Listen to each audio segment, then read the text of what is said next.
जय श्री राधा रानी सरकार की, जय श्री कृष्ण भगवान की, जय श्री लक्ष्मी नारायण जी भगवान की, जय वैशाख मास महत्यम की। वैशाख मास महत्यम के चौथे अध्याय की कथा आज हम आपको सुनाने जा रहे हैं। वैशाख मास का परम सुंदर समय चल रहा है। इस वैशाख मास में जो मनुष्य प्रतिदिन पूरी श्रद्धा भावना से भगवान की भक्ति करते हैं, उन्हें भगवान की कृपा से सब सुखों की प्राप्ति होती है। वैशाख मास के बारे में हमारे धर्म ग्रंथों में स्पष्ट बताया गया है कि वैशाख मास में जो तीर्थ यात्रा में जाकर तीर्थ स्नान करते हैं या जो घर में रहकर प्रतिदिन प्रातः स्नान के नियम का पालन करते हैं, उतना करने मात्र से उनके जन्मों जन्मों के पाप नष्ट हो जाते हैं। इस कारण वैशाख मास में 2-3 बातों का ध्यान अवश्य रखना चाहिए। पहली बात, वैशाख मास में प्रतिदिन प्रातः स्नान अवश्य करना चाहिए। तीर्थ यात्रा में जा सकें तो अच्छी बात है, नहीं तो घर में रहकर स्नान अवश्य करें। स्नान करने के जल में थोड़ा सा गंगा जल मिलाया जाए तो गंगा स्नान का पुण्य फल मिल जाता है। अगर गंगा जल घर में नहीं है तो आप साधारण जल से स्नान कीजिए, लेकिन नहाते समय स्नान करते समय हर हर गंगे इस तरह माँ गंगा जी के नामों का उच्चारण कीजिए। माँ गंगा की कृपा से फिर भी आपको गंगा स्नान का पुण्य फल अवश्य प्राप्त हो जाएगा। इसके अलावा वैशाख मास में वैशाख मास महत्यम की इन कथाओं को सुनना और श्रीमद् भागवत कथा सुनना भेद ज्यादा पुण्य कर्म माना गया है। जो इन कथाओं को सुनते हैं उनको अनंत गुना पुण्य प्राप्त होता है। यथाशक्ति कुछ न कुछ दान अवश्य करना चाहिए। दान थोड़ा है या ज्यादा है, इससे फर्क नहीं पड़ता। फर्क इस बात से पड़ता है कि हम किस भावना से दान कर रहे हैं। हमारे पास जो कुछ भी है उसमें से कुछ न कुछ का दान अवश्य करना चाहिए। वैशाख मास में प्रतिदिन भगवान के नामों का जाप कीजिए। इन सब धर्म कार्यों के करने से समूचे पाप नष्ट हो जाते हैं, जीवन में सुख शांति आनंद आते हैं। तो चौथे अध्याय की कथा इस प्रकार है। मुनि शर्मा ब्राह्मण आज उन 5 महापापियों से कहने लगे हैं कि अब मैं तुम्हें पाप प्रशमन नामक स्तोत्र सुनाता हूँ, जिसको सुनने मात्र से मनुष्य के सब पाप नष्ट हो जाते हैं। इसके चिंतन मात्र से आज तक असंख्य पापी शुद्ध हो चुके हैं। इसके सिवा और भी बहुत से मनुष्य इस स्तोत्र का सहारा लेकर अज्ञान जनित पाप से मुक्त हो गए हैं। जब मनुष्यों का मन पराई स्त्री, पराये धन और जीव हिंसा आदि की ओर जाए तो इस प्रायश्चित रूपा स्तुति की शरण लेनी चाहिए। यह स्तुति इस प्रकार है। संपूर्ण विश्व में व्यापक भगवान श्री विष्णु को सर्वदा नमस्कार है। श्री हरि विष्णु भगवान को बारंबार प्रणाम है। मैं अपने चित्त में विराजमान श्री विष्णु भगवान को नमस्कार करता हूँ। अपने अहंकार में व्याप्त श्री हरि को मस्तक झुकाता हूँ। श्री विष्णु भगवान चित्त में विराजमान ईश्वर, मन और इंद्रियों के शासक, अव्यक्त, अनंत, अपराजित, सबके द्वारा स्तवन करने योग्य तथा आदि अंत से रहित हैं। ऐसे श्री हरि को मैं नित्य निरंतर प्रणाम करता हूँ। जो श्री विष्णु भगवान जी मेरे चित्त में विराजमान हैं, जो श्री हरि विष्णु भगवान जी मेरी बुद्धि में स्थित हैं, जो श्री हरि विष्णु भगवान जी मेरे अहंकार में व्याप्त हैं तथा जो श्री हरि विष्णु भगवान सदा मेरे स्वरूप में स्थित हैं, वे ही कर्ता होकर सब कुछ करते हैं। उन श्री विष्णु भगवान का चिंतन करने पर चराचर प्राणियों का सारा पाप नष्ट हो जाता है। जो ध्यान करने और स्वप्न में दिख जाने पर भी पापियों के पापों को हर लेते हैं तथा चरणों में पड़े हुए शरणागत भक्त जिन्हें अत्यंत प्रिय हैं, उन वामन रूपधारी भगवान श्री विष्णु को मैं नमस्कार करता हूँ। जो अजन्मा, अक्षर और अविनाशी हैं तथा इस अवलंब शून्य संसार में हाथ का सहारा देने वाले हैं, स्तोत्रों द्वारा जिनकी स्तुति की जाती है, उन सनातन श्री विष्णु भगवान को मैं प्रणाम करता हूँ। हे सर्वेश्वर, हे ईश्वर, हे व्यापक परमात्मन, हे अधोक्षज, हे इंद्रियों का शासन करने वाले अंतर्यामी ऋषिकेश, आपको बारंबार नमस्कार है। हे नरसिंह, हे अनंत, हे गोविंद, हे भूत भावन, हे केशव, हे जनार्दन, मेरे दुर्वचन, दुष्कर्म और दुष्चिंतन को शीघ्र नष्ट कर दीजिए। हे महाबाहो, मेरी प्रार्थना सुनिए। अपने चित्त के वश में होकर मैंने जो कुछ बुरा चिंतन किया हो उसको शांत कर दीजिए। ब्राह्मणों का हित साधन करने वाले देवता गोविंद, परमार्थ में तत्पर रहने वाले जगन्नाथ, जगत को धारण करने वाले अच्युत, मेरे पापों का नाश कर दीजिए।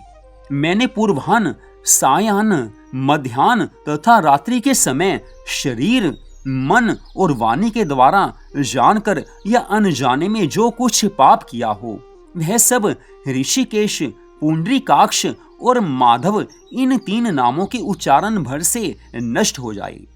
ऋषिकेश, आपके नामोच्चारण से मेरा शारीरिक पाप नष्ट हो जाए। पुंडरीकाक्ष, आपके स्मरण से मेरा मानस पाप शांत हो जाए। तथा माधव, आपके नाम कीर्तन से मेरे वाचिक पाप का नाश हो जाए। मैंने खाते, पीते, खड़े होते, सोते, जागते तथा ठहरते समय मन, वाणी और शरीर से स्वार्थ या धन के लिए जो कुत्सित योनियों और नरकों की प्राप्ति कराने वाले महान या थोड़ा पाप किया है वह सब भगवान वासुदेव का नामोच्चारण करने से नष्ट हो जाए। जिसे परब्रह्म, परम धाम और परम पवित्र कहते हैं वह तत्व भगवान विष्णु ही हैं। इन श्री विष्णु भगवान का कीर्तन करने से मेरे जो भी पाप हों वे नष्ट हो जाएं। जो गंध और स्पर्श से रहित हैं, ज्ञानी पुरुष जिसे पाकर पुनः इस संसार में नहीं लौटते, वह श्री विष्णु भगवान का ही परम पद है। वह सब मुझे पूर्ण रूप से प्राप्त हो जाए। यह पाप प्रशमन नामक स्तोत्र है। जो मनुष्य पूरी भक्ति भावना से प्रतिदिन इसे पढ़ता है या इसे सुनता है वह शरीर, मन और वाणी द्वारा किए हुए पापों से मुक्त हो जाता है। इतना ही नहीं, वह पाप ग्रह आदि के भय से भी मुक्त होकर भगवान विष्णु के परम पद को प्राप्त हो जाता है। यह स्तोत्र सब पापों का नाशक तथा पाप राशि का प्रायश्चित है। इसलिए श्रेष्ठ मनुष्यों को पूर्ण प्रयत्न करके इस स्तोत्र का पाठ करना चाहिए। इतनी कथा सुनाकर देवऋषि नारद जी राजा अम्बरीश से कहने लगे हैं, हे राजन, इस स्तोत्र के श्रवण मात्र से पूर्व जन्म तथा इस जन्म के किए हुए सभी पाप तत्काल नष्ट हो जाते हैं। यह स्तोत्र पाप रूपी वृक्ष के लिए कुठार और पापमय ईंधन के लिए दावानल है। पाप राशि रूपी अंधकार समूह का नाश करने के लिए यह स्तोत्र सूर्य के समान है। मैंने संपूर्ण जगत पर अनुग्रह करने के लिए इसे तुम्हारे सामने प्रकाशित किया है। इसके पुण्यमय महात्म्य का वर्णन करने में स्वयं श्री हरि विष्णु भगवान जी भी समर्थ नहीं हैं। तो देवऋषि नारद जी ने कितनी सुंदर बात कह दी है। देवऋषि नारद जी पहले तो स्तोत्र सुनाते हैं, फिर अंत में कह दिया है कि इस स्तोत्र की महिमा का पूरा पूरा वर्णन करने में, इसके महात्म्य का वर्णन करने में स्वयं श्री हरि विष्णु भगवान जी भी समर्थ नहीं हैं। अर्थात इसकी महिमा का पूरा गुणगान भगवान भी नहीं कर सकते हैं। तो प्रतिदिन इस स्तोत्र का पाठ करने मात्र से भगवान की अनंत कृपा मिलती है। जन्मों जन्मों के और इस जन्म के पाप नष्ट हो जाते हैं। और जब हमारे पाप नष्ट हो जाएंगे तो अपने आप जीवन में सुख, शांति, आनंद आएंगे ही आएंगे। इसके अलावा एक विशेष बात हम आपको बता रहे हैं। श्री पद्म पुराण में तुलसी जी की महिमा का बड़ा सुंदर वर्णन किया गया है। तो तुलसी जी की महिमा के संबंध में 2 विशेष बातें हम आपको बता रहे हैं। पहली बात यह है कि जिसके घर में तुलसी जी का वृक्ष है, तुलसी जी का पौधा है, वो मनुष्य स्नान के पश्चात अगर प्रतिदिन तुलसी जी की मिट्टी से, अर्थात जहाँ पर तुलसी जी का पौधा लगा हुआ है उसकी जड़ के पास की मिट्टी से जो प्रतिदिन अपने माथे पर तिलक करता है, वह मनुष्य जितना भी महापापी क्यों ना हो, अगर उस दिन उसकी मृत्यु हो जाती है तो वो सीधा भगवान के वैकुंठ धाम में जाता है। अर्थात हम सबको प्रतिदिन तुलसी जी की माटी का तिलक अवश्य करना चाहिए। तुलसी रज अर्थात तुलसी जी की माटी का जो मनुष्य प्रतिदिन अपने माथे पर तिलक करता है, वो उस दिन अगर उसकी मृत्यु हो जाती है तो वो भगवान के धाम में जाता है, चाहे उसने महापाप क्यों ना किए हों। तो तिलक अवश्य करना चाहिए। ये भगवान ने हम सब के लिए एक विशेष बात श्री पद्म पुराण में बताई है। श्री कृष्ण भगवान जी ने ये वरदान तुलसी माता को दिया था।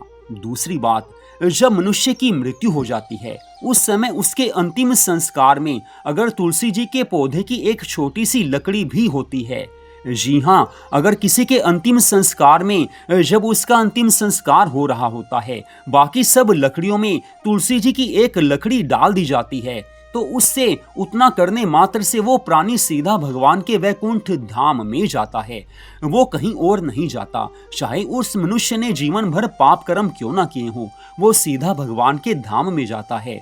ये वरदान तुलसी जी को भगवान श्री कृष्ण जी ने दिया था और ये कथा श्री पद्म पुराण में आती है। तो ये दो बातें तुलसी जी के संबंध में आपको बताई हैं। तुलसी जी की महिमा अनंत है। तुलसी पूजा प्रतिदिन सबको अवश्य करनी चाहिए और वैशाख मास में जो मनुष्य तुलसी पूजन करता है उसको अनंत गुना पुण्य फल प्राप्त होता है। तो आज की इस परम सुंदर कथा को आपने सुना, आप सबका हार्दिक धन्यवाद।